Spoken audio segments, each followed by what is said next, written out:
বাংলাদেশের ঐতিহ্যবাহী herding bridge, একশো 100 বছরের পুরনো এই ব্রিজ। এই ব্রিজ এখনও দৃঢ়ভাবে দাঁড়িয়ে আছে। এই ব্রিজের সাথে রেল লাইন, বিদ্যুৎ লাইন, গ্যাস লাইন, পাশ দিয়ে লালন শাহ সড়ক সেতু। এটা হচ্ছে রেল সেতু, মানে রেলপথ, সড়ক পথ। এটা হচ্ছে নৌপথ, আর এটা হচ্ছে আকাশপথ।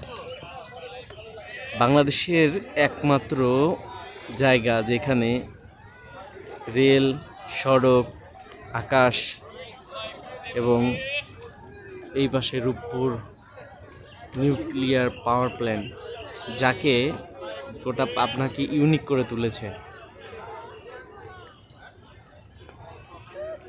একসাথে সবগুলা মাথাকে সংযুক্ত করেছে এই নদী।